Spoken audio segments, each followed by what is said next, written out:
The conference room fell silent as the holographic image of Vex Thor materialized above the table. The alien representative stood over 3 meters tall, with a body covered in chitinous plates that gleamed under the artificial lights. His compound eyes reflected no emotion as he addressed the human delegation seated before him.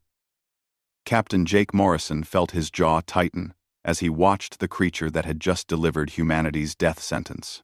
Earth had applied for membership in the Galactic Council 3 times over the past decade. 3 times they had been rejected. Now, Vex Thor was here to deliver an ultimatum that went far beyond simple rejection. The massive alien leaned forward, and his mandibles clicked together as he spoke through the universal translator. Humanity would surrender all colonies beyond the orbit of Mars within 30 standard days. Earth would submit to Council taxation immediately. Any resistance would be met with overwhelming military force. The Council fleet was already gathering near Neptune, and humanity had no choice but to comply. Jake looked around the table at the other officers and politicians. Some faces showed fear, while others burned with quiet rage. Nobody spoke, because there was nothing to say. The Council had over 3,000 warships waiting at the edge of the solar system. Humanity could barely muster 400 vessels, and most of those were converted mining ships with hastily mounted weapons. The meeting ended, and Jake made his way to the bridge of the UHSF Valiant. His ship was considered humanity's flagship, but compared to the alien vessels it was laughably primitive. Through the observation windows he could see the distant glint of the Council armada holding position near Neptune Orbital Station. Each of those ships possessed energy shields that could shrug off nuclear weapons, and plasma cannons that could melt through a kilometer of solid steel in seconds. Deep in the Kuiper Belt, far from prying eyes, a different kind of meeting was taking place. Dr. Lisa Carter stood in the control center of Research Station Omega, surrounded by screens displaying equations and energy readings that would have seemed like magic to most people. Her team had been working in absolute secrecy for 5 years on something the Galactic Council said was impossible. Lisa rubbed her tired eyes and checked the readings again. Project Phantom was ready. The aliens believed dark matter could not be weaponized because their sensors could not detect it properly. Their physics models all agreed that dark matter should not interact with normal matter in any useful way. But humanity had approached the problem from a completely different angle. The breakthrough came when Lisa combined quantum field theory with gravitational wave manipulation in ways that the older galactic civilizations had never considered. She discovered that dark matter could be compressed and shaped, and most importantly, it could be used to create weapons that existed partially outside normal space. Conventional shields and armor were useless against attacks that came from dimensions the aliens did not even know how to measure. Admiral Peter Grant arrived at the hidden facility to inspect the results of 5 years of desperate work. 6 ships floated in the massive construction bay. To any casual observer, they looked like simple cargo vessels with bulky hulls and minimal weapons.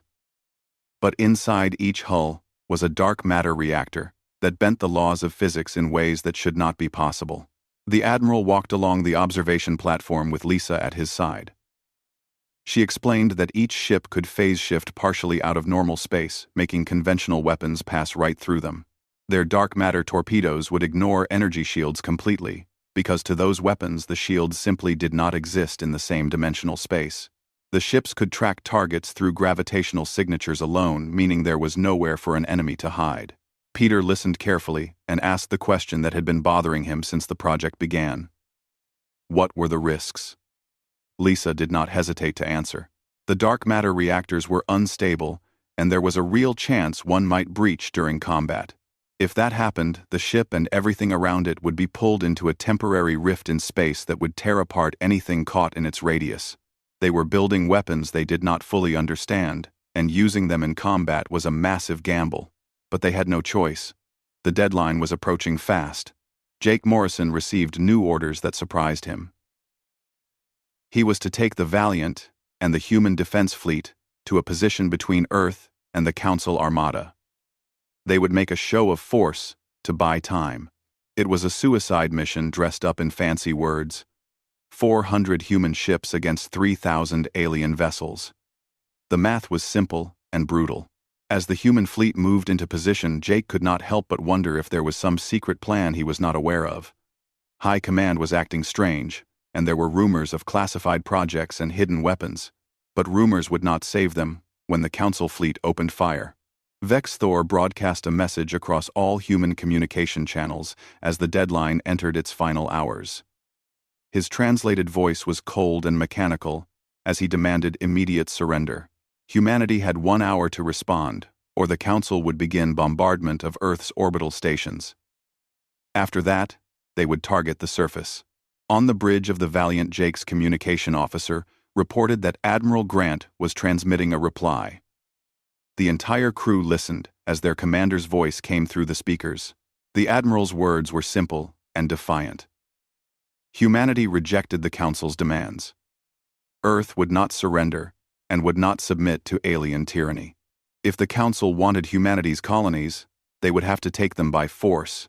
Jake felt his heart hammering in his chest. This was it. They were going to fight, even though the odds were impossible. He began issuing orders to his crew to prepare for combat. Weapons were charged and shields were raised. The 400 ships of humanity's fleet formed defensive positions around Earth. The Council armada began moving forward. 3,000 warships advancing in perfect formation. Their shields glowed with power, and their weapons were already warming up. The aliens expected this to be over quickly. A brief demonstration of superior firepower, and the primitive humans would break and run. Then something happened that changed everything. 6 new contacts appeared on every sensor screen in the system. The dark matter warships had decloaked. The UHSF Phantom and her sister ships materialized from what had appeared to be empty space. They hung in the void between the human fleet and the advancing alien armada. Commander Alex Hayes sat in the captain's chair of the Phantom and gave the order that would echo across the galaxy. All weapons were to fire at will. The dark matter torpedoes launched in complete silence. They moved through space without registering on alien scanners. The Council ships had no warning at all. The first torpedo hit Vex Thor's flagship. It passed through the shield as if the barrier was not even there. When the dark matter weapon made contact with the ship's hull, the result was catastrophic. A cascade of quantum reactions tore through the vessel's structure. The flagship came apart in sections that tumbled away in different directions. Chaos erupted through the Council fleet as more dark matter weapons found their targets. The alien fleet had never experienced anything like this in 10,000 years of military dominance. Captain Sophie Turner watched from the bridge of the UHSF Spectre as 3 heavy cruisers turned their massive hulls to engage her single ship. The aliens were trying to use their numerical advantage to overwhelm the strange new human vessels. They did not yet understand that numbers meant nothing against weapons that operated outside their understanding of physics. Sophie gave the order to fire the dark matter beam cannons. The weapons discharged with almost no visible effect. No bright lances of energy, and no spectacular explosions. Just a subtle warping of space itself as the beams crossed the distance to their targets. The 3 cruisers began to come apart as the dark matter interacted with their hulls at the quantum level. Metal and composite armor simply ceased to exist where the beams touched. The cruisers broke into pieces that drifted apart, trailing atmosphere and debris. The aliens tried to return fire. Plasma bolts and kinetic rounds streaked toward the Spectre. Sophie ordered her helmsman to engage the phase shift drive. The ship flickered, and for a moment it seemed to become translucent. The alien weapons passed through the Spectre's position without making contact. The ship existed slightly out of sync with normal space, and conventional projectiles could not touch it while the drive was active. Jake Morrison stood on the bridge of the Valiant, watching the impossible battle unfold on his tactical displays. 6 human ships were cutting through the Council fleet like sharks through a school of fish. The dark matter vessels moved with unnatural speed and agility. Their drives could warp space around them in ways that made conventional pursuit futile. An alien ship would line up for a shot only to find its target had moved 3,000 kilometers in the time it took to charge weapons. Lieutenant Ben Foster served as tactical officer aboard the Phantom under Commander Hayes. His screens showed the alien formations breaking apart in confusion. The Council had built their entire military doctrine around shields and armor and overwhelming firepower. Now, They faced an enemy that ignored shields and destroyed armor with casual ease. Their weapons could not even hit targets that phased in and out of normal space at will. Ben reported that multiple alien squadrons were attempting to retreat. Commander Hayes ordered the weapons crews to target the fleeing vessels. The dark matter ships could track targets through gravitational signatures alone. Every ship in space created a tiny distortion in the fabric of space-time. The human sensors could read those distortions like fingerprints. There was nowhere for the Council ships to hide, and no way for them to escape. But victory came with a price that Lisa Carter had warned about. Chief Engineer Kate Morgan was monitoring the reactor status aboard the UHSF Ghost when the alarms began screaming. The dark matter containment field was fluctuating wildly. She had maybe 3 minutes before a catastrophic breach. Kate immediately informed Commander Greg Palmer, who made the hardest decision of his career. He ordered all hands to abandon ship. Escape pods began launching from the Ghost as the crew evacuated in organized chaos. Greg stayed on the bridge, coordinating the evacuation, until the last pod was away. Then, he climbed into his own pod and launched. 30 seconds later, the Ghost's reactor breached. The ship did not explode in a conventional sense. Instead, it seemed to fold in on itself, as a temporary rift opened in space. The Ghost vanished into a point of impossible darkness that swallowed 24 Council ships that had been trying to capitalize on the damaged human vessel. The rift collapsed after 5 seconds, leaving nothing behind. No wreckage and no survivors. Greg watched from his pod as the spot where his ship had been showed only empty space. He had lost his command but saved his crew. That would have to be enough. Admiral Grant received constant updates from the battle zone. The numbers were staggering. In less than an hour of combat, the Council had lost over 1,600 ships. The human fleet had lost 1 vessel to a reactor malfunction. The remaining 5 dark matter warships were still fully operational and showing no signs of damage. The aliens were broadcasting surrender requests on all frequencies. Jake coordinated the ceasefire with his fellow captains. The shooting stopped after 47 minutes of the most one-sided space battle in recorded history. Over half the Council fleet was destroyed or disabled. The survivors were retreating to the outer system with their weapons powered down, and shields collapsed in a sign of submission. Humanity had won. The celebration on Earth lasted for days. People danced in the streets and raised glasses to the crews of the dark matter ships. But in the halls of power, a different mood prevailed. Admiral Grant met with President Laura Mitchell and her cabinet in a secure briefing room. Lisa Carter was brought in to explain the implications of what had just happened. Lisa stood before the most powerful people in human government and laid out the truth. Humanity now possessed weapons, technology that gave them an almost insurmountable advantage over every other known species. The dark matter drives and weapons operated on principles that the Galactic Council did not understand and could not easily counter. For the first time in human history, they were not the underdogs. They were the apex predators. But Lisa also warned about the dangers.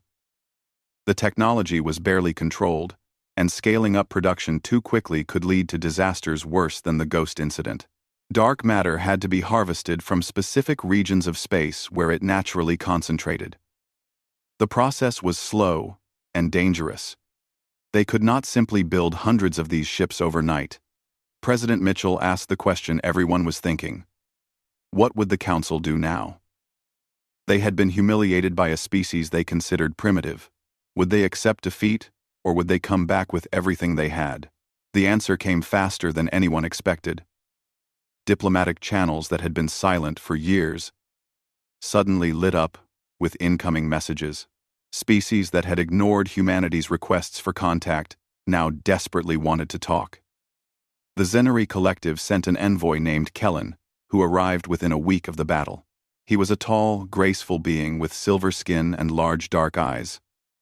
He spoke perfect English through a translation device. Kellen met with human leaders in Geneva and explained things that the Council had kept hidden. The Council was not the benevolent organization it pretended to be. It suppressed emerging civilizations and hoarded advanced technologies. Younger species were kept weak and dependent, while the Council's founding members maintained their grip on power. Many species were unhappy with this arrangement, but lacked the military strength to challenge the status quo. Humanity's victory had changed the equation. Now, there was a species that could stand up to the Council and win. Kellen offered an alliance between humanity and the Xenari, along with several other species that wanted reform. Together, they could reshape galactic civilization into something more fair and just. Jake Morrison was promoted to Commodore and given command of the Dark Matter Fleet. Construction began on 20 new vessels at hidden facilities throughout the solar system. But Lisa's warnings about production speed were proving accurate. 2 workers died in an industrial accident when a dark matter containment field collapsed at one construction site. The exotic matter was incredibly dangerous to work with. On Council Prime, the political situation was deteriorating rapidly. Vex Thor faced a tribunal for losing the fleet, but he used the platform to make his case. Humanity had violated the fundamental rules of warfare by developing weapons that made conventional defenses obsolete. If other species learned to harness dark matter, the results could be catastrophic. Wars could escalate to the point where planets, or even stars, could be destroyed. The Council voted after days of heated debate. Humanity was declared an existential threat to galactic stability. A new and larger fleet would be assembled. This time, the Council would not hold back. They would use every weapon at their disposal, including technologies that were normally banned by treaty. Humanity would be crushed before their dark matter ships could spread across the galaxy. War Marshal Drakthar of the Krygon Dominion was given command of 7,000 ships. The Krygons were the Council's most aggressive and militaristic member species. They had fought and won over 100 campaigns. Drakthar had personally led forces that pacified 3 rebellious sectors. He was a veteran who understood that sometimes civilization required brutality. Captain Sophie Turner was flying a reconnaissance mission in the outer system when her sensors picked up the new fleet approaching. Her blood ran cold as she counted the contacts. 7,000 vessels was 3 times what they had faced before. And her equipment was detecting energy signatures that matched restricted antimatter weapons. The Council was done playing by the rules. Sophie transmitted her findings back to Earth on a priority channel. The message reached Admiral Grant within hours. He immediately convened an emergency meeting of the Joint Chiefs and the civilian government. The celebration was over. Round 2 was about to begin. And this time, the enemy would not underestimate humanity. War Marshal Drakthar studied the tactical display showing the human solar system laid out before him. The Krygon commander was not interested in honorable combat or showing mercy. His species had not become the Council's enforcers by fighting fair. He would use every advantage and exploit every weakness until humanity was broken. The 7,000 ships under his command represented the largest military force assembled in over a century. Drakthar's strategy was brutally simple. He would not advance directly on Earth where the dark matter ships could concentrate their forces. Instead, he would target human colonies and outposts throughout the solar system. The humans would be forced to spread their defensive assets thin to protect civilian populations. Then he would strike at Earth when their defenses were weakened and scattered. The attack began without warning. Mars colony was home to 3 million people living in underground cities and surface domes. The Krygon fleet launched antimatter missiles from extreme range. Commander Alex Hayes took the Phantom to intercept, but even traveling at maximum speed he could not reach Mars before the first missiles arrived. He watched helplessly as his sensors tracked the incoming warheads. Alex pushed his ship harder than it was designed to go. The dark matter drive shrieked in protest as he demanded more power from the reactors. He arrived in Mars orbit just as the missile carriers were launching their second wave. The Phantom's weapons tore through the Krygon ships with ruthless efficiency. Hulls came apart, and reactors breached in silent fury. But Alex was too late to stop the first wave. 3 antimatter warheads detonated in high orbit around Mars. The explosions created electromagnetic pulses that swept across the planet like invisible tsunamis. Every electronic system on the surface failed simultaneously. The colony's power grid went dark. Life support systems stopped functioning in dozens of underground habitats. 3,000 people died in the first hour as atmosphere pumps failed and backup generators would not start. Alex had destroyed the attackers, but the damage was already done.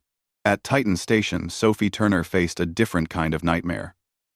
The Krygans deployed weapons called gravity mines throughout the area around Saturn's largest moon. The devices created localized gravitational anomalies that played havoc with orbital mechanics. While the mines could not trap the phase-shifted dark matter ships, they were tearing apart the civilian infrastructure. Titan Station was home to 17,000 people, and the station was breaking apart under the gravitational stress. Sophie had to make an impossible choice. She could pursue the Krygan ships responsible and destroy them, or she could stay and try to stabilize the station's orbit using her ship's gravitational manipulation systems. If she left to fight the enemy, thousands of civilians would die. If she stayed, the Krygans would escape to attack somewhere else. She chose to save the civilians. The UHSF Spectre maneuvered close to the tumbling station and activated its dark matter drive in a configuration Lisa Carter had designed for emergency situations. The ship created a localized gravity well that counteracted the pull from the mines. Slowly and carefully, Sophie used her vessel as a gravitational anchor to stabilize Titan Station's spin. It took 4 hours of delicate work, while the Krygan attack force escaped into deep space. Captain Danny Ross commanded the UHSF Eclipse and made a discovery that sent chills through every human commander. The Krygans had adapted their technology. They were deploying quantum scramblers that interfered with the phase shift drives. The Eclipse took heavy damage when its drive failed at a critical moment. During an engagement near Jupiter, conventional weapons suddenly became effective when the ship could not shift out of normal space.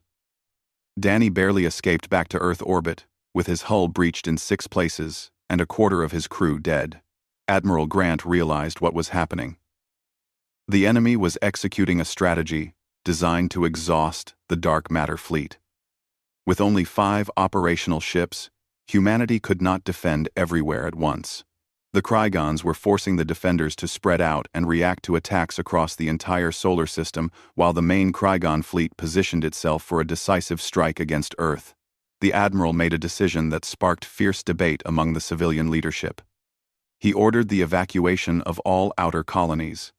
Every human settlement beyond the orbit of Mars would be abandoned. All defensive forces would concentrate around Earth for one final battle. President Mitchell argued against the order, saying they could not abandon millions of citizens. But Grant was firm. If they tried to defend everything, they would lose everything. Better to save what they could and make a stand where they had the best chance of victory. The evacuations began immediately. Transport ships rushed to Mars and the moons of Jupiter and Saturn. People were loaded aboard with whatever they could carry. Entire cities were emptied in a matter of days. The logistics were nightmarish, but humanity had no choice. Stay and die, or flee and live. Lisa Carter worked around the clock, developing upgrades for the dark matter ships. She created an improved version of the phase shift drive that was more resistant to quantum interference. She also designed a new weapon called the Graviton Lance that could target multiple ships simultaneously by manipulating space-time along predictable trajectories. But the technology was untested, and there was no time for proper trials. Jake Morrison led a strike force of 8 dark matter ships directly into the heart of the Krygan fleet. It was a desperate gamble designed to buy time for the colony evacuations. The battle was savage and costly from the first moment. The UHSF Shadow found itself caught in a crossfire from multiple directions when its upgraded phase drive failed to protect it from the improved quantum scramblers. The ship took catastrophic damage, and Captain Helen Price ordered the crew to abandon. The Shadow's reactor breached seconds after the last escape pod cleared the danger zone. The UHSF Wraith suffered a different fate.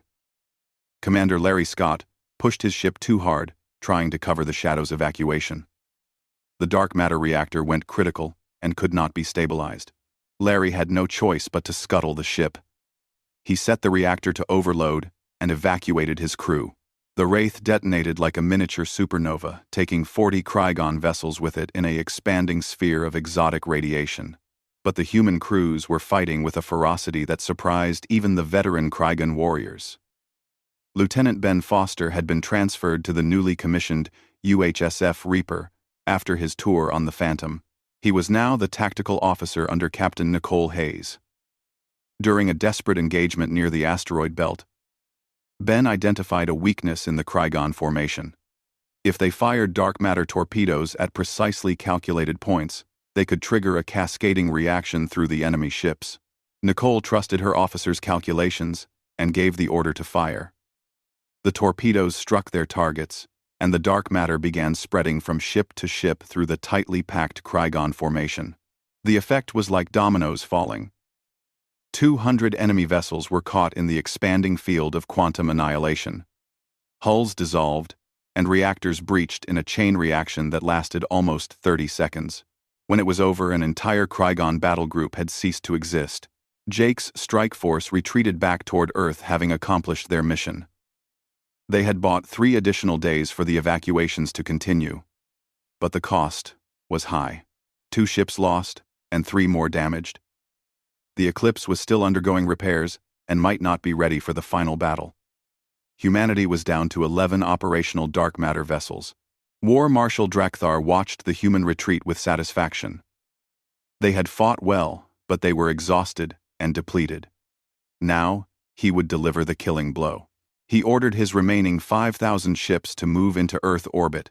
The Krygon fleet advanced in a massive sphere formation that was impossible to flank. Every vessel had its shields at maximum, and weapons charged. The antimatter cannons were primed and ready. The defense of Earth began organizing itself. Every dark matter ship humanity possessed formed a defensive perimeter around the home planet.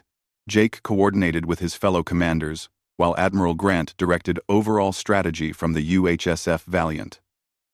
They had 11 ships against 5,000. The math was better than the first battle, but still heavily favored the enemy. Lisa transmitted the final upgrades to the fleet. The improved phase drives would give them better protection against the quantum scramblers. The graviton lances were installed and ready, even though they remained untested in real combat. She had done everything possible with the time available. Now it was up to the crews to prove that humanity's ingenuity could overcome impossible odds one more time. War Marshal Drakthar sent a final message to Earth, demanding surrender. President Mitchell replied with humanity's answer: Earth would never surrender. If the Krygons wanted the planet, they would have to take it over the wreckage of every ship in the defense fleet. The transmission ended, and both sides prepared for battle. The fate of humanity would be decided in the space around their homeworld. The battle for Earth began as dawn broke over the Pacific Ocean. War Marshal Drakthar commanded from his flagship, the Krythok Eternal, which was a vessel so massive it showed up as a small moon on civilian sensors. The dreadnought carried enough antimatter to crack a planet's crust and enough conventional weapons to fight a war by itself. Drakthar stood on his command deck, watching the human defense forces arrange themselves, and felt confident in his coming victory. The Krygon fleet advanced in a perfect sphere formation, with the Eternal at its center. This deployment made flanking impossible, since there were no exposed sides or vulnerable approach vectors. Every ship could support its neighbors, and the overlapping fields of fire would catch anything that tried to penetrate the formation. Drakthar had used this tactic to break fortified positions on dozens of worlds. Today, it would break humanity's final defense. Admiral Grant coordinated the human response from the UHSF Valiant, while Jake Morrison commanded the Dark Matter Squadron directly. Jake watched his tactical display as the enemy sphere grew larger. 5,000 contacts, all moving in perfect synchronization. The Krygons were not making the mistakes that cost them the first battle. They had learned and adapted, and now they were coming with overwhelming force and improved tactics. The first engagement came when Jake ordered the graviton lance weapons to fire. 11 dark matter ships discharged their new weapons simultaneously. Space itself rippled as the graviton beams created distortions in the fabric of reality. The beams connected 30 Krygon ships, in a web of gravitational force. The targeted vessels began to collapse inward as impossible tidal forces crushed their hulls. Metal screamed, and reactors breached. The 30 ships imploded almost simultaneously, leaving only expanding clouds of debris. But the Krygons had prepared for new weapons. Drakthar activated his countermeasure systems. Shield satellites deployed throughout the fleet, creating overlapping quantum fields. These fields generated bubbles of altered space where the dark matter weapons became less effective. The exotic physics that made the human weapons so deadly were disrupted by the carefully tuned quantum interference patterns. Sophie Turner on the Spectre tried to penetrate one of the quantum bubbles. Her ship entered the field and immediately the phase shift drive began malfunctioning. Alarms screamed across her bridge as the drive tried to maintain the phase variance against the quantum interference. Sophie ordered emergency power to the drive, but the system was failing. Conventional weapons from 3 Krygon cruisers struck her ship. The Spectre's armor held but barely. Sophie retreated from the quantum field before her drive failed completely. On Earth, Lisa watched the battle unfold from mission control. Her screens showed sensor data from all 11 dark matter ships. She noticed something that made her heart race. The quantum scramblers the Krygons were using created a specific resonance pattern. The pattern was consistent across all the enemy shield satellites. If she could match that resonance and amplify it, she might be able to turn their own technology against them. It was a desperate theory based on incomplete data, but they were out of options. Lisa began calculating firing solutions at a speed that amazed even her own team. She transmitted new instructions to the fleet. Instead of fighting against the quantum interference, the human ships would synchronize with it. They would use the enemy's own scrambler network as an amplification field for their weapons. The graviton lances would fire through the quantum fields rather than trying to bypass them. Jake received the new firing solutions and did not hesitate. He ordered all ships to implement the changes immediately. There was no time to question or debate. The 11 dark matter vessels moved into new positions surrounding the Krygon sphere. Their targeting systems locked onto specific points in the quantum field network. Every captain checked their status and reported ready to fire. Jake gave the order, and 11 graviton lances discharged through the quantum fields. The result was beyond anything Lisa had predicted. The quantum interference did not block the weapons. Instead, it amplified them exponentially. The gravitational force expanded through the Krygon fleet, like a tsunami of warped space. Ships throughout the sphere found their shields collapsing under impossible loads. Hulls buckled and twisted. Critical systems failed across the entire formation. In 17 seconds, 2,000 Krygon vessels were rendered combat ineffective. Some were destroyed outright. Others were crippled and drifting. The perfect sphere formation dissolved into chaos as surviving ships tried to maneuver away from disabled neighbors. The quantum field network collapsed without the satellites to maintain it. The Krygons had just learned that sometimes your own defenses could become your worst enemy. War Marshal Drakthar watched his fleet disintegrate and felt something he had not experienced in decades of warfare. Fear. These humans were not supposed to be capable of this. They were newcomers with barely a century of spaceflight experience. Yet they had just turned his own technology against him and destroyed 2,000 ships in less than 20 seconds. The Eternal's bridge crew looked to him for orders, and Drakthar made his final decision. He activated the Eternal's core weapon. The massive dreadnought carried an antimatter arsenal that could sterilize a planet. Drakthar ordered the entire fuel reserve converted into a directed energy blast aimed at Earth's surface. If he could not defeat humanity's ships, he would destroy their home world. The weapon began charging with enough power to boil Earth's oceans and scour the continents clean of life. Jake saw the energy readings spike on his sensors and understood immediately what was happening. The Eternal was preparing a planet-killer shot. He checked the distances and transit times. The Phantom was closest, but one ship could not generate enough dark matter to stop that much concentrated energy. He opened a channel to all remaining dark matter vessels and gave an order that Lisa had told him should never be attempted. All 11 ships converged on Jake's position. their navigation computers synchronized through quantum entanglement.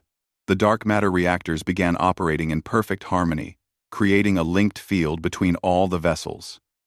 Lisa had warned that this kind of synchronization was incredibly dangerous. If one reactor failed during the link, they would all fail in a cascade that could tear a hole in reality itself. But they had no choice. The Eternal discharged its antimatter weapon. A beam of pure annihilation crossed the distance toward Earth at a significant fraction of light speed.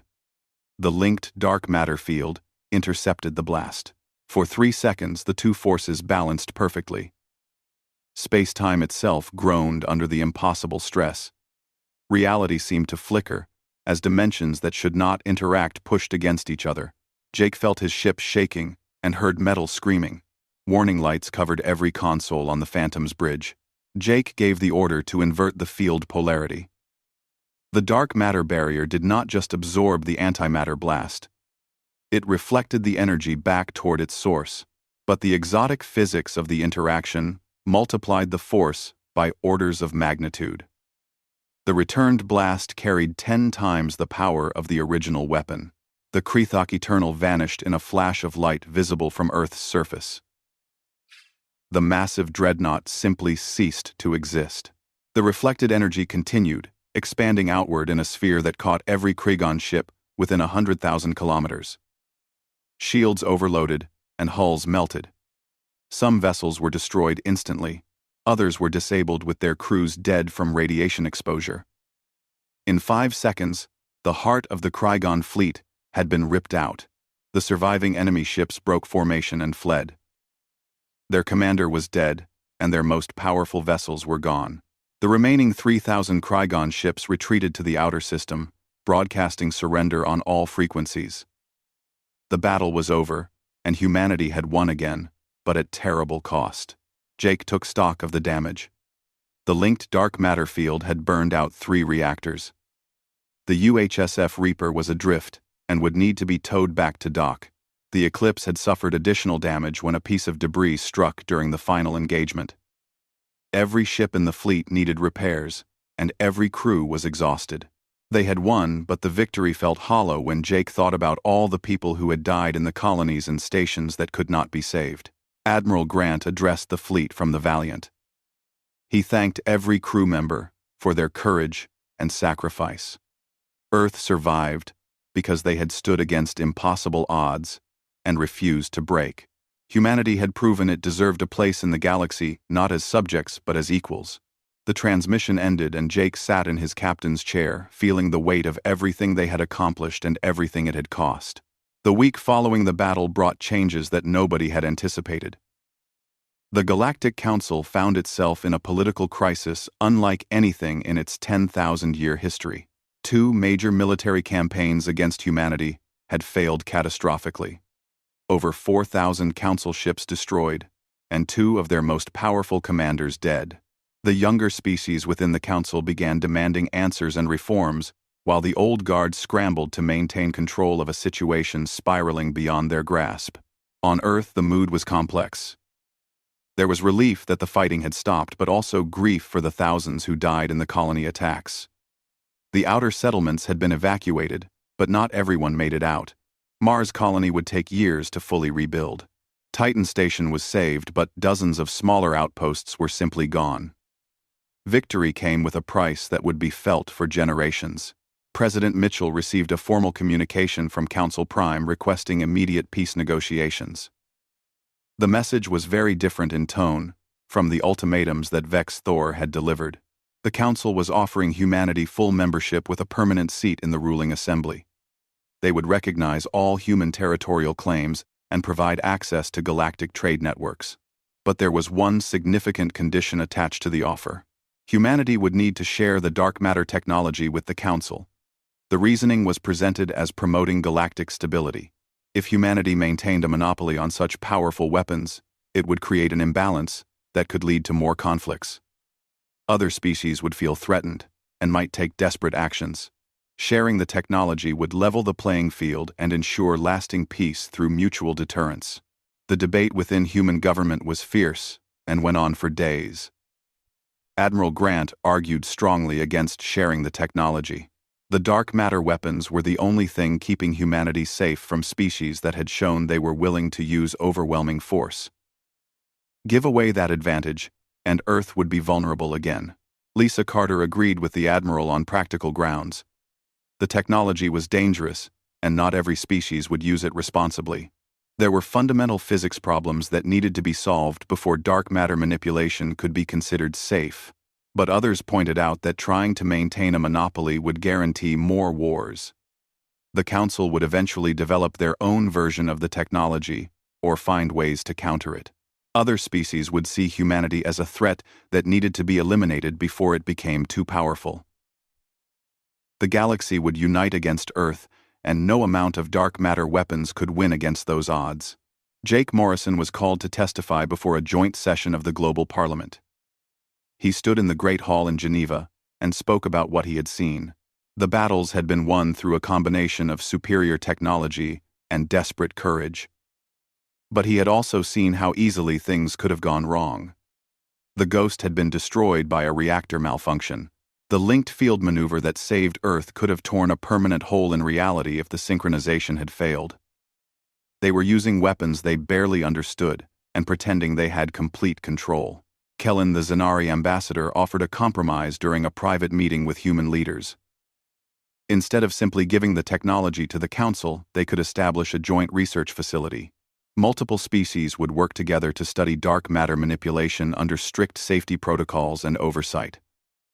Humanity would contribute their knowledge, while other species brought their own scientific expertise. The technology would be shared, but in a controlled manner that addressed both security concerns and safety issues. After weeks of negotiation, humanity accepted a modified version of Kellen's proposal. A joint research station would be built at a Lagrange point between Earth and Luna. Human scientists would lead the project, but teams from 24 other species would participate. There would be strict rules about how the technology could be used, and weapons applications would require unanimous approval from a Security Council. It was not a perfect solution, but it was better than the alternatives. Jake was offered a choice of assignments. He could remain in command of the dark matter fleet, or he could take charge of military operations at the new research facility. He chose the facility. After everything he had been through, Jake wanted to be part of building something rather than just preparing for the next war. Sophie Turner agreed to serve as his deputy commander, handling security and defense for the station. Lisa Carter was appointed as the chief scientist for the joint research program. She had mixed feelings about sharing her life's work with aliens who had tried to destroy Earth, but she also recognized that cooperation was better than endless conflict. Her first task was assembling a team that could work together despite coming from completely different cultures and having very different approaches to science. Construction of the research facility began immediately using resources and labor from multiple species. The station grew rapidly as modules were added and systems came online. Within 6 months, the facility was operational and receiving its first wave of researchers. Lisa watched as humans worked alongside Zanari and Kriegans, and even a few members of the insectoid species that Vex's Thor had belonged to. It was strange, seeing former enemies collaborate on complex problems. The first joint experiments were carefully controlled tests of basic dark matter properties. The alien scientists brought perspectives that Lisa had not considered. A Krigan physicist named Theron suggested modifications to the containment field that improved stability by 18%. A Zenari mathematician developed equations that helped predict reactor behavior under extreme loads. Working together, the joint team made progress that would have taken humans decades to achieve alone. But not everyone was happy with the peace. Within the Council, there were factions that believed humanity should have been destroyed when they had the chance. Some Council members argued that giving humans access to galactic knowledge would only make them more dangerous. There were calls for economic sanctions and political isolation. The old guard was not ready to accept a new player at their level. On Earth, there were also those who opposed cooperation. Military hardliners argued that humanity should press their advantage and demand better terms. Political extremists claimed the government was selling out to aliens. There were protests, and even some violence. A radical group attempted to sabotage one of the transport ships, carrying supplies to the research station. Security forces stopped the attack, but it showed that the path forward would not be smooth. Jake dealt with security concerns at the facility on a daily basis. Not all the alien researchers were comfortable working alongside humans. Some harbored resentments about family members lost in the battles. Some humans felt the same about aliens. Jake had to mediate disputes and prevent conflicts from escalating. It was harder than commanding ships in battle, but also more important for the long-term future. 6 months after the research facility opened, there was a breakthrough. Lisa's team successfully created a stable dark matter reactor that could run for extended periods without risk of cascade failure. The achievement required combining human innovation with Zenari precision engineering and Kregon materials science. No single species could have done it alone. The breakthrough proved that cooperation could produce results beyond what any faction could achieve in isolation. The successful reactor design was shared with all participating species under the agreed protocols. Within weeks, multiple civilizations were beginning construction of their own dark matter vessels. The military balance that had given humanity such an advantage was dissolving. Some human military leaders saw this as a betrayal, but Jake and Lisa understood it was necessary. Lasting peace required mutual respect, not domination through superior firepower. A year after the Battle of Earth, humanity was firmly established as a major power in galactic civilization. Human ships traveled freely through Council space. Human trade goods appeared in markets on dozens of worlds. Human culture began spreading as other species grew curious about the newcomers who had changed everything. But the changes went both ways. Earth was being transformed by contact with galactic civilization. New technologies and ideas flowed in both directions. Jake stood in the observation lounge of the research facility looking at Earth hanging in space below. Sophie joined him, and they watched their home world in comfortable silence. They had both given years of their lives to defending that blue and white sphere. Now, they were helping to ensure it would never face that kind of threat again. But Jake knew the peace was fragile. The galaxy was full of species with their own interests and ambitions. The Council was still dominated by the old powers who resented humanity's rise. There were unexplored regions where unknown threats might lurk. The dark matter technology had bought humanity security, but it had also made them a target for anyone who wanted to challenge the existing order. Lisa joined them in the observation lounge carrying data tablets covered with equations. She reported that the joint team was beginning work on gravitational wave communication systems that could enable faster-than-light messaging. If successful, it would revolutionize galactic civilization. Ships could coordinate across vast distances instantly. Trade and diplomacy would become infinitely easier. It was exactly the kind of breakthrough that came from multiple species working together. The three of them stood together watching Earth and discussing the future. They had survived first contact with galactic civilization. They had fought 2 wars, and won both, against impossible odds. They had turned enemies into partners and built something that might last. But they also knew their work was far from finished. The galaxy was vast and full of challenges that humanity was only beginning to understand. Jake thought about all the people who had died to make this moment possible. The crews of the Ghost, and the Shadow, and the Wraith. The colonists on Mars, who had not escaped in time. The station workers and civilians caught in attacks they never saw coming. Their sacrifice had purchased humanity's place in the galaxy. Now, it was up to the living to prove worthy of that gift. The research facility continued its work while human ships patrolled nearby space. Earth below was healing and rebuilding. The colonies were being resettled. New dark matter vessels were under construction in shipyards, operated by multiple species. The future was uncertain, but, for the first time in years, it held more hope than fear. Humanity had shattered the old order, and now they would help build something better in its place.